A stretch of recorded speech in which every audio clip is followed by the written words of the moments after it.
Hello everyone and welcome to virtual profs channel. मैं हूं CS पाशवी Parekh और आज हम स्टार्ट करने वाले हैं एक नए चैप्टर के साथ। कल हम लोगों ने चैप्टर नंबर 4 कंप्लीट किया जो कि कॉम्प्रिहेंशन पैसेजेस के ऊपर था।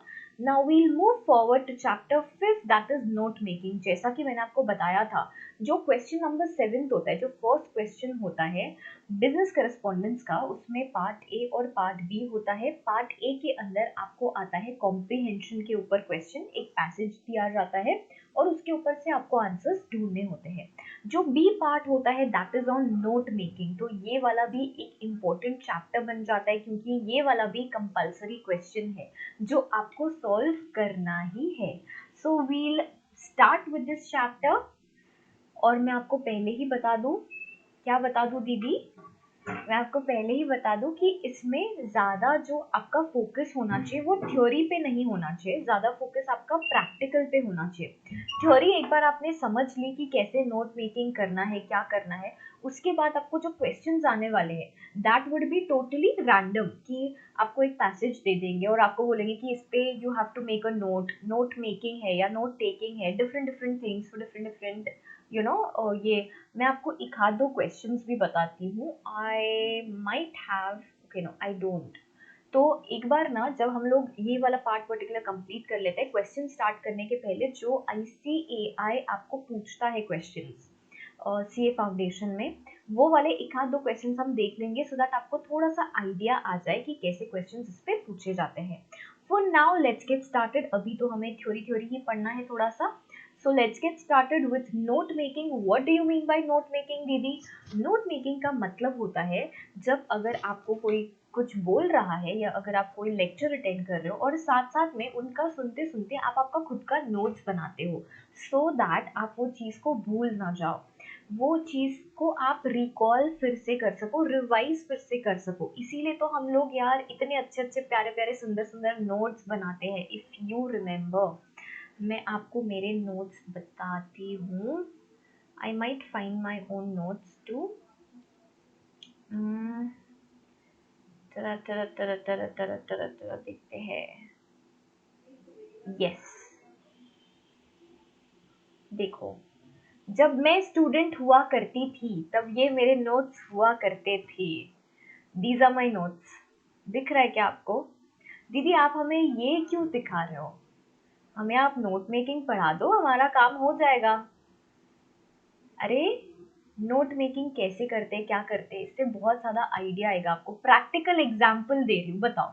इतनी एकदम थ्योरेटिकल चीज़ों में भी मैं आपको प्रैक्टिकल एग्जाम्पल देने की कोशिश करती हूँ, फिर भी आप ऐसे ही बोलते हो। देखो यहाँ पे एरोज बनाए हुए हैं, फिर यहाँ पर अगर आपने ऊपर देखा होगा तो सब पॉइंट्स लिखे हुए हैं। ये देखो यहाँ पर सब पॉइंट्स लिखे हुए थे। ये तो जबकि टैक्स का नोट्स है, बट आपको समझ आ रहा होगा। यहाँ पर भी सब पॉइंट्स दिए हुए हैं, आगे भी आएंगे। यहाँ टेबल बनाया हुआ है, देखो यहाँ पर भी अलग अलग पॉइंट्स, सब पॉइंट्स ऐसे करके लिखा हुआ है। All right, we'll move forward. So note taking ये एक ऐसा लाइफ स्किल है जो हमारे पास रहना चाहिए अगर हमें कोई चीज़ बहुत अच्छे से सीखनी है तो इन दैट केस, प्लस अगर हमें कोई चीज़ चाहिए कि हम बाद में भी इसे रिवाइज करें तो in that case as well. All right, so what are the advantages of note taking, मैं आपको बता दूं।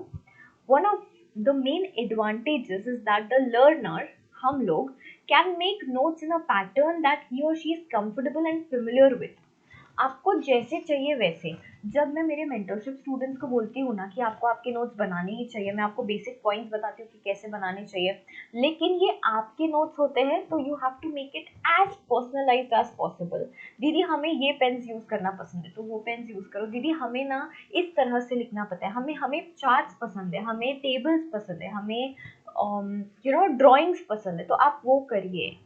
पेपर में नहीं, सिर्फ आपके नोट्स में, ठीक है? पेपर में नहीं चलेगा। पेपर में आपको चुपचाप से लिखना ही है क्योंकि उन लोगों को चाहिए कि आप लिखो, ना कि ड्रॉ करो या चार्ट बनाओ। Alright, okay. और किस चीज के लिए आती है? For presenting information in a more organised manner. यहाँ पर आप देख पा रहे हो एकदम ऑर्गेनाइज्ड मैनर में ऑब्जेक्टिव्स और ये सब कुछ यहाँ पर मेंशन किया हुआ है सब पॉइंट्स के साथ। ये देखो यहाँ पर ऑब्जेक्टिव्स में सब पॉइंट्स लिखे, फिर उसके अंदर और पॉइंट्स लिखे हुए हैं। यस और no? Okay. Next point is note taking helps learners master the art of learning volumes of text quicker.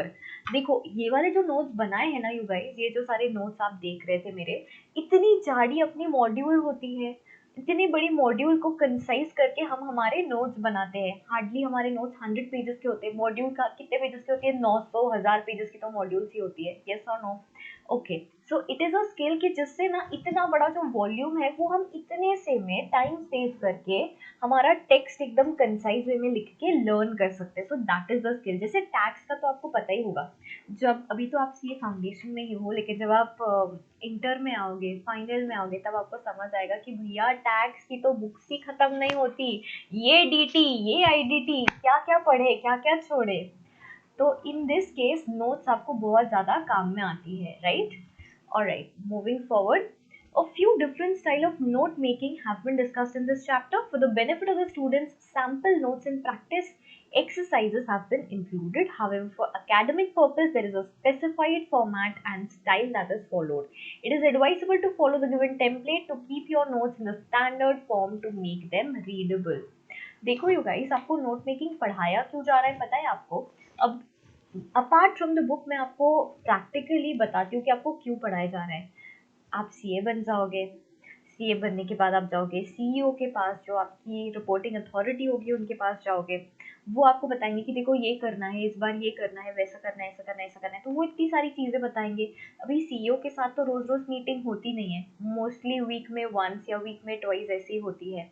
उस बीच अपन ने अपना काम करना पड़ता है। तो जब हमारी जो अथॉरिटी है, रिपोर्टिंग अथॉरिटी, वो जब हमें इतने सारे चीज़ें देगी, इतने सारे काम देगी, तो वो हमें तभी के तभी लिखना पड़ता है। यस और नो? जो इम्पोर्टेंट चीज़ है वो हमें तभी की तभी नोट डाउन करनी पड़ती है कि इसको ये करना है, इसको वो करना है, क्योंकि बहुत डिटेल्स होती है, बहुत ज़्यादा स्पेसिफिक चीज़ें होती है। यस और नो? ऑल राइट, तो ये मेन रीज़न है। और इसीलिए ही इसका जो प्रैक्टिस है ना, आप बोलोगे कि दीदी इतना तो पॉसिबल ही नहीं है, हम क्या यही करते बैठेंगे क्या? लेकिन आपको समझ आएगा कि जैसे आप इंटर और फाइनल में करोगे, बहुत सारा लिखोगे, बहुत सारे नोट्स बनाओगे, उसके बाद you will realise that it's a piece of cake for you. A piece of cake मतलब बहुत ईजी है आपके लिए। ये एक ईडियम था जो मैंने यूज किया था। All right, moving forward to strategies for effective note making, कि कैसे आपने नोट मेकिंग करना चाहिए, क्या स्ट्रैटेजी फॉलो करनी चाहिए, क्या आपकी स्ट्रैटेजी होनी चाहिए। Read the text at least twice, at least 2 times तो भी आपने क्या करना है, आपके टेक्स्ट को रीड आउट करना है। The first time to get an overview और to identify the main idea, and the second time to draw important points. Usually मैं मेरे स्टूडेंट्स को भी ये बोलती हूँ कि फर्स्ट रीडिंग आपकी हो जानी चाहिए। एक बार जब आप रीड करते हो तो आपको थोड़ा बहुत समझ आ जाता है, उसके बाद जब आप रीड करते हो तो आपको इंपॉर्टेंट चीजें क्या है इसमें से ये समझ आती है, इसीलिए 2 बार पढ़ना चाहिए। नेक्स्ट इज, एक हेडिंग या एक टाइटल बनाइए जिसपे आपका मेन आइडिया बेस होगा। Keep it short, avoid using long sentences as a title. बहुत बड़े बड़े टाइटल्स नहीं रखने चाहिए, एकदम एकदम शॉर्ट सेंटेंसेस या शॉर्ट टाइटल्स रहने चाहिए। All right, in fact the note making should also be short. Look at how the main idea has been presented and developed. जो मेन आपको पैसेज दिया है, जो दिया हुआ है आपको, वो कैसे लिखा गया है उस पर भी ध्यान दीजिए। Normally, there are 3 or 4 subordinates or subordinate associated ideas. You can frame subheadings based on these. आप इसके बेसिस पे subheadings, सब points बना सकते हैं। Ignore information of points which are less important. अब देखो, जो मॉड्यूल में लिखा है अगर वो ही हम हमारे नोट्स में लिखेंगे तो वो हमारी नोट्स भी 900 पेजेस की बन जाएगी, फिर क्या सेंस रहेगा? तो जितनी भी थोड़ी कम इम्पोर्टेंट चीज़ें हैं उसको, वो सारी इन्फॉर्मेशन को आपको इग्नोर कर देना है। जितना ब्रीफ, जितना स्पेसिफिक, जितना आई वुड से ब्रिविटी मेंटेन करोगे। ब्रिविटी हमने कहाँ पढ़ा था यू गाइस? कहाँ पढ़ा था? जल्दी से बता दो, जल्दी से बता दो। कैरेक्टरिस्टिक्स ऑफ इफेक्टिव कम्युनिकेशन में पढ़ा था हमने कि it should be brief, leave out examples and other unnecessary details. जितनी भी अननेसेसरी डिटेल्स है that you should leave it out, वो नहीं लिखना है बेसिकली। सिस्टमैटिकली डिवाइडिंग एंड सब डिवाइडिंग द इम्पोर्टेंट इंफॉर्मेशन। जैसे यहाँ पर सिर्फ डिवाइड नहीं किया है कि क्या ऑब्जेक्टिव्स है, उसको और सब डिवाइड किया है, और सब डिवाइड हुआ है। यस और no? Okay, next, do you write in phrases और points only, the information should be complete. भले ही यहाँ पे बहुत शॉर्ट और टू द पॉइंट लिखा हुआ है, यहाँ पर क्या लिखा है, बहुत शॉर्ट और टू द पॉइंट लिखा है, लेकिन जो इन्फॉर्मेशन है वो कंप्लीट होनी चाहिए। ऐसा नहीं कि फिर आधा अधूरा लिखा और आधा नहीं लिखा। मतलब वो तो ऐसा हो गया कि दीदी यहाँ पे एप्लीकेशन सॉफ्टवेयर रिव्यू बड़ा हो जाएगा तो हम सिर्फ एप्लीकेशन ही लिख लेते हैं, समझ जाएंगे हम। Okay, next one, indent, that is suitable spacing and numbering the subheadings and subpoints. Indent का क्या मतलब होता है, आपको पता होगा इंडेंट मतलब क्या। इंडेंट मतलब कि ये जो एक सेंटेंस के बीच का ये जो गैप होता है ना, जिस तरह से लिखा हुआ है, that is called as indent. क्या बोलते हैं इसको, इंडेंट कहा जाता है। suitably space and number the subheadings। देखो, अगर आप लोग माइक्रोसॉफ्ट वर्ड यूज करते होंगे तो आपको पता होगा कि वहां पर ना इंडेंट होना चाहिए, मतलब दोनों साइड से इक्वली स्पेस छोड़ी हुई है, कुछ बहुत ज्यादा ये साइड कुछ बहुत ज्यादा वो साइड, ऐसा नहीं है। देखो यहाँ पर सब पॉइंट्स एकदम प्रॉपरली लिखे हैं सारे, दिख रहा है आपको। सो दिस इज इंडेंटेड, समझ रहा है आपको, दिस इज इंडेंटेड मतलब स्पेसिंग वगैरह बराबर से यूज की है। Leave no space for ambiguity, बहुत सारी, सपोज यहाँ पर मैं एक वर्ड लिखती हूँ, आज मैं एग्जाम्पल लेती हूँ उर्वी का, ठीक है, मैं उर्वी लिखती हूँ, इतनी बड़ी स्पेस छोड़ती हूँ और फिर लिखती हूँ इज। अरे तो यहाँ पे क्या फिल इन द ब्लैंक है क्या, आप तो पूछोगे ना दीदी यहाँ पे क्या है। तो leave no space for ambiguity, ऐसा कोई कंफ्यूजन के लिए आप स्पेस ही ना रखो। Avoid adding your own interpretation, इसका कुछ और मतलब भी हो सकता है, इसका ये मतलब भी हो सकता है, हम लोग कई बार करते हैं कुछ भी थोड़ी थोड़ी इजी चीज को भी ना हार्ड बना देते हैं। अरे नहीं नहीं, इतना इजी तो दे ही नहीं सकते ये लोग, तो खुद से अपने इंटरप्रिटेशन नहीं लगाने हैं। Next is ensure that you do not change the author's intended message, जो उनका इंटेंशन है, जो उनका इंटेंडेड मैसेज है, जो उनको कन्वे करना है, वो आपने चेंज नहीं कर देना है। अगर आप किसी का पैराग्राफ देखकर वैसा का वैसा उसमें से पॉइंट्स निकाल कर लिख रहे हो, तो you have to make sure कि उसका जो एक्चुअल इंटेंशन है मैसेज का, वो नहीं चले जाना चाहिए। Yes, abbreviate often repeated terms और lengthy words, अगर बहुत ही बड़े बड़े वर्ड्स लिखे हैं जैसे कि एटसेट्रा, एक्सेट्रा, अभी मुझे नहीं पता मैंने स्पेलिंग राइट लिखा है या नहीं, बट ऐसा ही कुछ उसका स्पेलिंग है। तो हम क्या लिखते हैं, हम ईटीसी लिख लेते हैं, यस और नो। तो ये हमने क्या किया, एटसेट्रा का एब्रीविएशन फॉर्म कर दिया, यस। तो अगर ऐसे कोई लेंदी वर्ड्स आपको लगते हैं, जैसे फॉर एग्जाम्पल, अपन क्या लिखते हैं, फॉर एग्जाम्पल, या अपन तो ऐसा ही लिख लेते हैं, वो एक्चुअल में वर्ड अलग ही है, जो अपन लिखते हैं ना ईजी, एग्जेम्पली ग्रेशिया, एक्चुअल में वो वर्ड है एग्जेम्पली ग्रेशिया, लेकिन हम लोग क्या लिखते हैं, फॉर एग्जाम्पल ऐसा। Alright, so this is nothing but abbreviation, इसको एब्रिविएशन कहा जाता है। ओके, एब्रिवेट ऑफन रिपीटेड टर्म्स, जैसे कि मैं बोलती हूँ any abbreviation used should not hamper comprehension. Okay, इसका मतलब है कि अगर आपने ये वर्ड यूज किया, एटसेट्रा आपने यूज किया, तो इसकी वजह से जो पूरा आपका पैसेज है उसका मीनिंग भी चेंज नहीं होना चाहिए, और साथ साथ में वो उसका क्रक्स नहीं जाना चाहिए। मतलब ऐसा नहीं लगना चाहिए कि ये अच्छे से यूज नहीं हुआ है। जैसे अगर वहां पर लिखा है गुड नाइट, तो आपने उसका GUDNITE कर दिया, अरे दिस इज नॉट राइट, ये अब्रीविएशन नहीं होता, इसको अब्रीविएशन नहीं बोलते।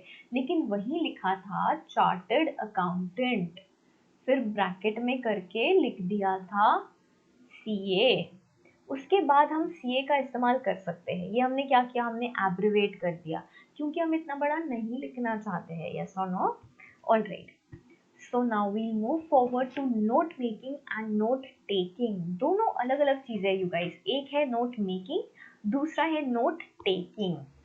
नोट मेकिंग, नोट टेकिंग, दीदी दोनों भी तो सेम ही लग रहा है, दोनों तो हम लोग एकदम ऐसे सिनोनिम्स ही लग रहे हैं, लेकिन दोनों के बीच में थोड़ा सा डिफरेंस है।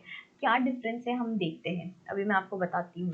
सबसे पहले we talk about note taking. We are taking notes, ठीक है, कि हम, मैं आपको बोल रही हूँ कि देखो ये इंपॉर्टेंट है, ये वाला आपको एग्जाम में आ सकता है, तो that you will take down the note, आप लिख लोगे। लेकिन जब नोट मेकिंग की बात आती है, नोट मेकिंग का क्या मतलब होता है कि आप खुद के लैंग्वेज में, खुद के वर्ड्स में कुछ लिख रहे हो। आपको पता है ना, आपका वो फेयर बुक और रफ बुक, रफ बुक तब होता है जब बोल रहे तब लिख रहे लिख रहे लिख रहे लिख रहे लिख रहे। लेकिन फेयर बुक क्या होता है, पूरे मतलब एकदम आराम से उसको एकदम अच्छे से सजाएंगे, फेयर बुक को अच्छे से लिखेंगे, खुद के वर्ड्स में लिखेंगे, यस और नो, एकदम इजी पॉइंट्स में लिखेंगे कि हम अच्छे से समझ सके आगे चल के। So that is nothing but note making.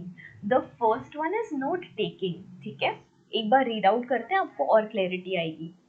Note taking is a passive process. क्यों पैसिव प्रोसेस है, क्यों इसमें ज्यादा कुछ करना नहीं पड़ता क्या दीदी? It is a passive process that involves taking down what is heard और read without actually processing the information. मतलब अगर दीदी बोल रहे हैं ये आने वाला एग्जाम में अपन नहीं सोचते बैठेंगे कि आएगा कि नहीं आएगा, दीदी सच्ची बताओ आप आएगा कि नहीं आएगा, तो ही हम लिखते हैं, हम उसको एनालाइज करने नहीं बैठे, हम फटाक से टिक कर देते हैं हाँ ठीक है ये आ सकता है एग्जाम के लिए, यस और नो। सो ये पैसिव प्रोसेस है, हम हमारा दिमाग नहीं लगा रहे, बस दीदी ने बोल दिया तो हम कर ले रहे हैं, yes. So that is note taking. समझ रहा है क्या आपको कि सामने वाले ने बोला है, अपन ने कर लिया है, अपन ने अपना दिमाग ज्यादा कुछ यूज नहीं किया है, अपन प्रोसेस नहीं कर रहे, अभी अपन सिर्फ लिख ले रहे हैं। Information is often copied from the original source and rewritten in a similar layout. In note taking, notes being taken are often unselected, trying to cover as much of information as possible without highlighting the main points or issues. इसमें जो main points है या main issues है वो highlight हम नहीं करते हैं। अच्छा, अभी हम देखते हैं कि note making क्या है।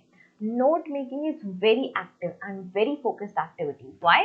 दीदी जब आप हमें बोलते हो कि खुद से लिख कर देखो, घर पे अलग से नोट्स बनाना, इसके जो जो भी यहाँ पर मैंने आपको हाईलाइट करके लिखाया है वो आप खुद खुद के जो नोट्स होंगे उसमें अच्छे से लिखना। तो तब आप क्या करोगे कि दीदी हमें अगर खुद के नोट्स बनाने तो हमें तो हमारे ब्रेन का यूज करना पड़ेगा कि ये पॉइंट लिखना है, ये पॉइंट नहीं लिखना है, ये छोड़ देते हैं, या फिर और सजा सजा के। गर्ल्स तो स्पेशली बहुत ही ज्यादा करती है, आप तो मुझे बोलो ही मत, गर्ल्स को तो अलग ही ये होता है। अच्छा, आज ही ना एक मीम आया था, I will just share that meme with you all.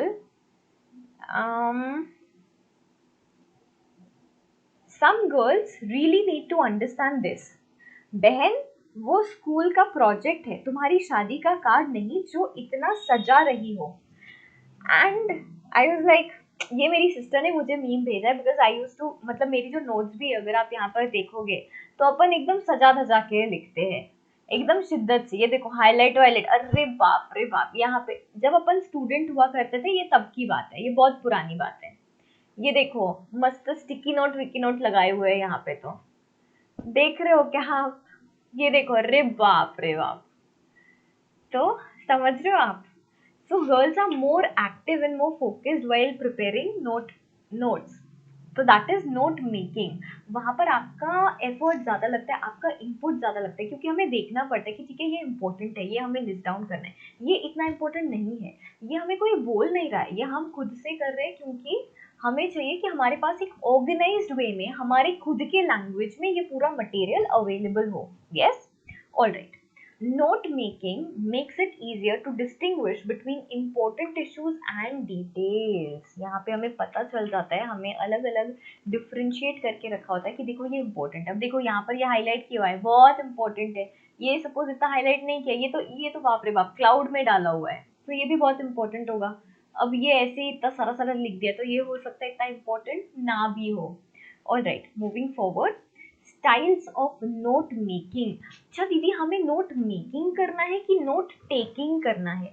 आपको नोट मेकिंग करना है। क्या करना है आपको? Note making.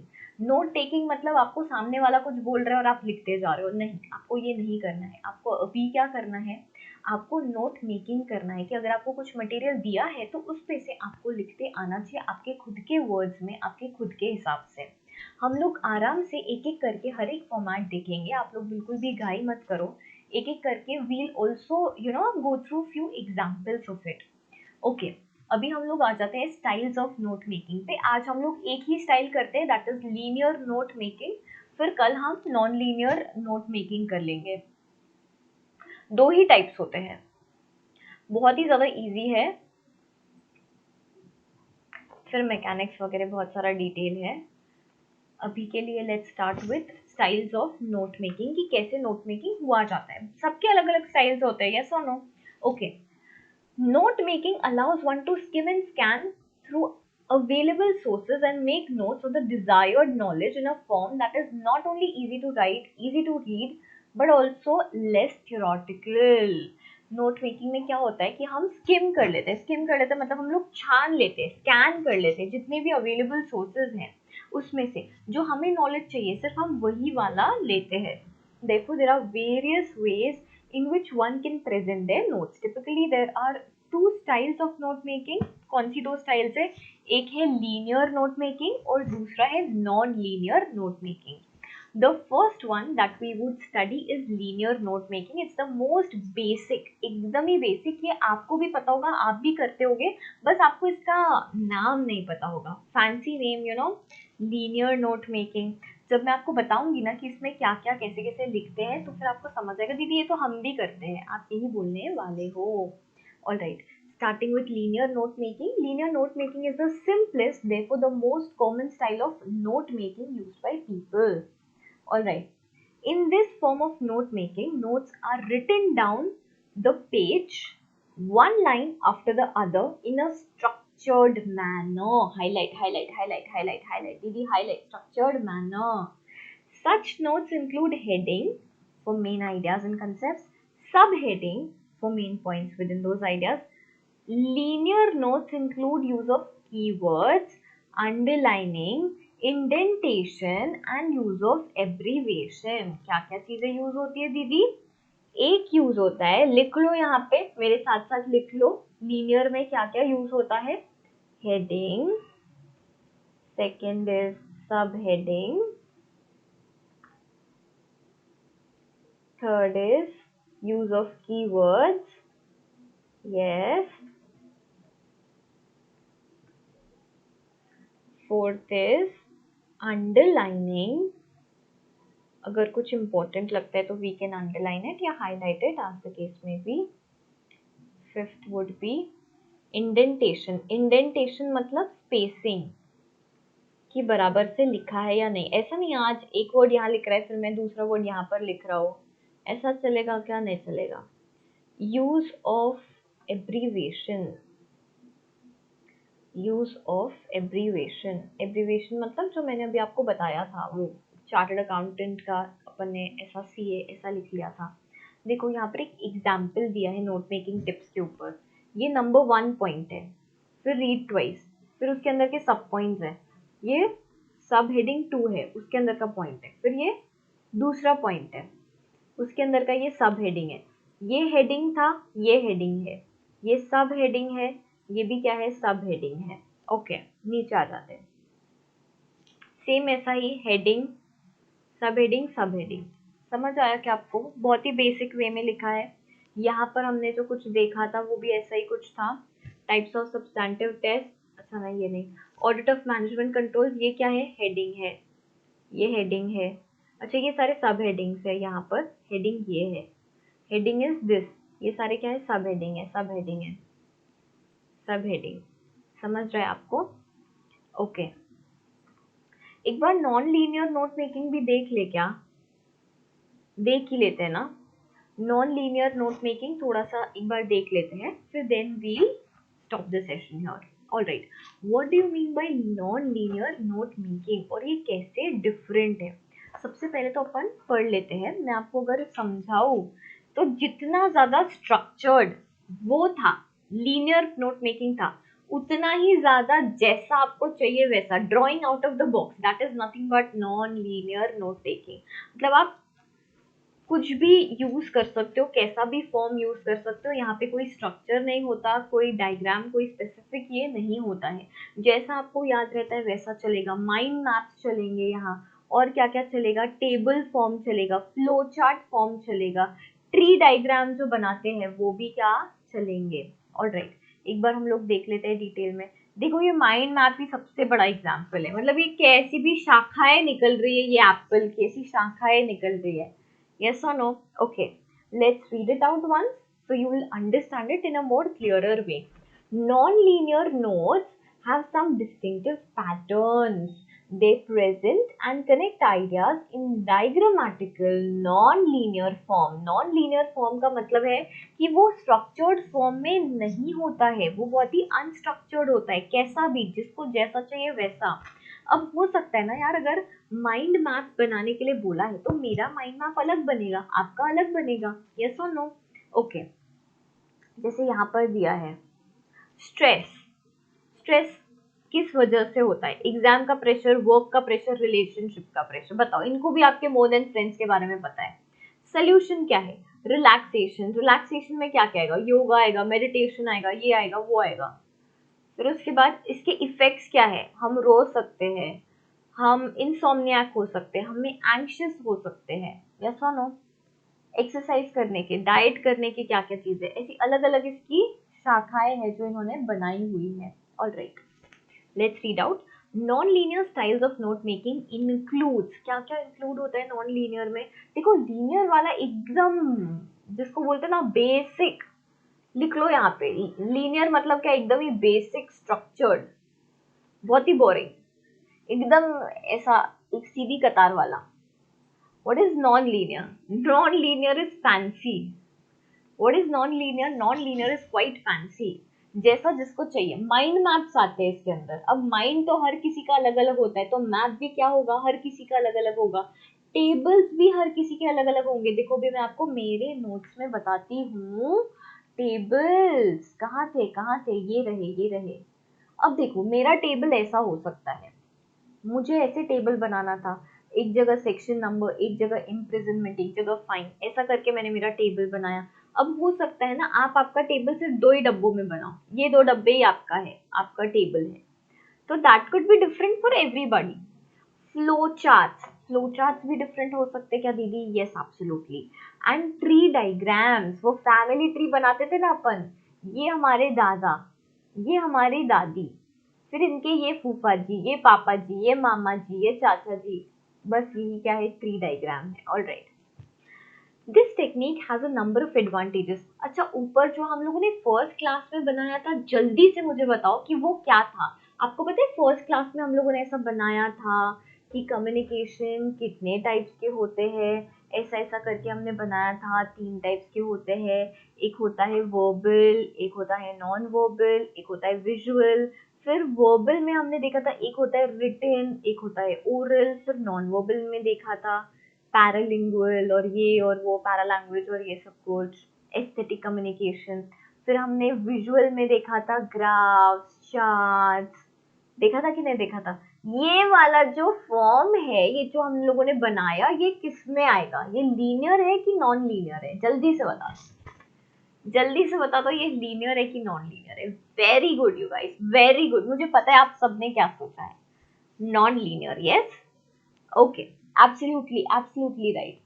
क्योंकि इसको क्या बोलते हैं? ये ट्री डायग्राम है। What do you call this? This is a tree diagram. इसकी शाखाएं निकल रही है, लेकिन इसे रैंडम नहीं, in a structured form tree diagram है ये, ठीक है? This technique has a number of advantages. इसमें ना सबसे बड़ा एडवांटेज आप ही मुझे बता दो कि क्या है। मैंने आपको ऐसा क्यों लिखा कर दिया? जो हमारे मॉड्यूल में दिया था, जो सारे टाइप्स दिए थे, वो लीनियर फॉर्म में दिए थे, लेकिन जब पार्श्वी दीदी ने लिखा कर दिए तो उन्होंने कैसे लिखा कर दिए?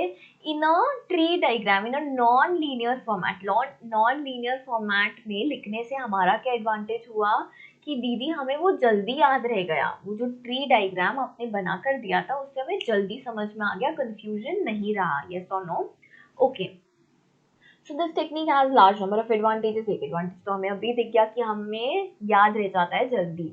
It enables you to see a large amount of information on a page and connects between key points, key concepts can be shown easily. Okay, so the first one that we'll study today is mind mapping. What is mind mapping? It is a more visual representation of information. ये जो हम लोग नीचे देख रहे थे, ideas are presented in a diagram form.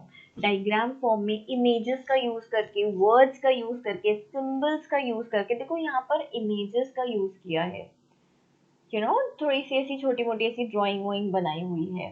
Alright, उससे हमारे कॉन्सेप्ट और ज्यादा क्लियर हो जाते हैं। These are called as nothing but mind maps. Alright, Moreover, additional information can be included easily, and the open-ended nature of the pattern means that new connections can be made easily. अभी यहाँ पे लिखा है sleep के बारे में, stress के बारे में, डाइट के बारे में, एक्सरसाइज के बारे में, हेल्थ के बारे में।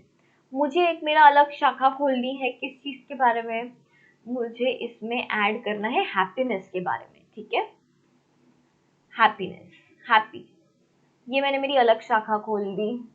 फिर अब मैं इसमें और चीजें ऐड कर दूंगी, फिर मैं ऐसा हैप्पी इमोजी भी बना दूंगी। यस और नो, समझ आ रहा है क्या? तो यहाँ पे बहुत ज्यादा स्कोप होता है, माइंड मैपिंग में बहुत ज्यादा स्कोप होता है कि आप नया क्योंकि ओपन एंडेड नेचर का होता है कि आप नया कनेक्शन और ऐड कर सकते हो। ऑलराइट, नेक्स्ट फॉर्म आ जाते हैं हम लोग टेबल पे, then we will study flow chart and tree diagram. बस ट्री डायग्राम पे वील स्टॉप, ठीक है, okay. A table is most commonly used in comparisons. दीदी डिफरेंस बिटवीन जब पूछते हैं ना तो हम लोग टेबल बना देते हैं, लेकिन अभी जब आप इंटर में आओगे ना तो डिफरेंस बिटवीन भी आपको पैराग्राफ फॉर्म में लिखना सिखाएंगे, ठीक है, ओके। तो यूजुअली हम लोग क्या करते हैं, जब भी अगर हमें डिफरेंस बिटवीन लिखना है, कोई दो चीजों में कंपैरिजन करनी है, जैसे यहाँ पर भी जो मैंने टेबल बनाया था, ये मुझे दो चीजों में कंपैरिजन करनी है, इम्प्रिजनमेंट है या फाइन है या दोनों है, ये मुझे पता करना था। जैसे यहाँ पर सिर्फ इम्प्रिजनमेंट है, यहाँ पे फाइन नहीं है, ये मैं कंपैरिजन करूँ, तो इसीलिए मैंने क्या किया, देखो प्रैक्टिकल एग्जांपल दे दिया, टेबल का इस्तेमाल किया। Yes, this form of note taking is an extremely simple and effective way of presenting differences and similarities with clarity. Connecting between ideas are clear, connecting between ideas are quite clear. Not very visually appealing, linear इतना ज़्यादा visually appealing नहीं होता, non-linear बहुत ज़्यादा सुंदर दिखता है दिखने में। Very difficult to add information later क्योंकि linear structure रहता है, बहुत easily हम लोग information add कर सकते हैं non-linear में।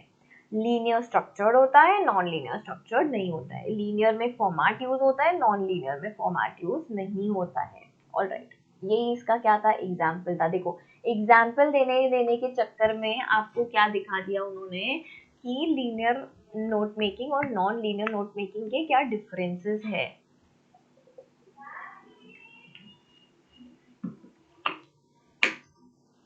Alright, moving forward to flow charts. What do you mean by flow chart? ये जो यहाँ पर आपको एग्जाम्पल दिख रहा है, that is nothing but a flow chart. जैसे कि कम्युनिकेशन का प्रोसेस क्या है, सबसे पहले we have to develop an idea, फिर उसके बाद we have to encode that thing, फिर क्या था, फिर ट्रांसमिट था, ट्रांसमिट के बाद क्या था, डिकोड था। यस, डिकोड के बाद कुछ तो फीडबैक का था, ऐसा कुछ तो भी था। ये हमने क्या बनाया, ये हम लोगों ने फ्लो चार्ट बनाया। समझ में आ रहा है? Is a useful form of notes.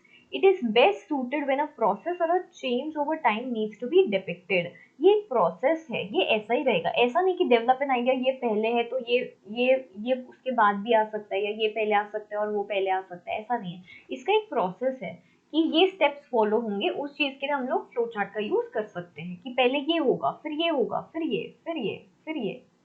यहाँ से हम डायरेक्टली यहाँ नहीं आ सकते, हमें यहाँ से ऐसा जाना है, इसीलिए फ्लो चार्ट का यूज करते हैं। Alright, a flow chart usually has steps shown in boxes connected by arrow, which gives one an idea about the sequence of the events. Process कैसा चल रहा है उस पे हमें explanation देता है। A tree diagram, if turned upside down, resembles a tree. They are used to show classification. चलो ना दीदी, हमें ऐसा अपसाइड डाउन करके बताओ ना। ओके, हुआ तो है ये अपसाइड डाउन, बट वैसा नहीं हुआ है जैसा अपन को चाहिए। हाँ, अभी हो गया, ये देखो, ये झाड़ बन गया। ऐसा वो हम बोल रहे हैं कि अगर अपसाइड डाउन अगर इसको टर्न कर दिया तो ये झाड़ बन गया।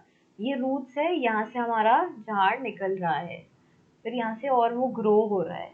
समझ रहे हैं आपको? दीदी आपने तो सच में हमको अपसाइड डाउन करके बता दिया, फिर आपके लिए कोई बात है क्या? Okay, a tree diagram resembles to a tree. They are usually used to show classification. जैसे हमने ऊपर देखा था कि कितने टाइप्स के कम्युनिकेशन होते हैं, हम लोग टाइप्स देख रहे थे, टाइप्स के लिए हमने वो ट्री डायग्राम का यूज किया था। यस और no? So it's usually shown for it is usually use for showing classification. अगर कोई चीज़ को क्लासिफाई करना है कि ये इसके अंडर आएगा, जैसे कि अगर मैं बोलूँ CA कोर्स, ठीक है, एक एग्जाम्पल और लेते हैं। CA कोर्स में 3 लेवल्स आते हैं, एक होता है CA फाउंडेशन, दूसरा होता है CA इंटर, तीसरा होता है CA फाइनल। फिर CA फाउंडेशन में 4 सब्जेक्ट्स आते हैं, फिर यहाँ पर इतने सब्जेक्ट्स आते हैं, यहाँ पर इतना ये आता है। This is nothing but a tree diagram, yes. तो ये हम क्लासिफाई करके बता रहे हैं कि इसमें ये आता है, इसमें वो आता है, इसमें ये आता है, yes. Okay, all right you guys, so we'll do a thing, we'll end the session here for today। ये पूरा अलग ही पार्ट है, तो हम लोग ये कल के क्लास में कवर करेंगे। देखो ये वाला पार्ट हो सकता है आपको इतना सा, एकदम इतना सा बोर हो, लेकिन बोर नहीं होने देना है क्योंकि इस पे कंपल्सरी क्वेश्चन आ सकता है। all right you guys, thank you so much for joining in, have a very good day। अच्छे से पढ़िएगा, बाय बाय, आओ जो, और वीडियो को लाइक तो कर ही देना, ठीक है, तो ही मुझे मोटिवेशन मिलता है और पढ़ाने का, यस और नो। कमेंट भी मेरे लिए छोड़ दोगे तो बहुत ही अच्छी बात है, आज की तो मैं सारे कमेंट्स देखने ही वाली हूँ। ओके, बाय बाय, आओ जो।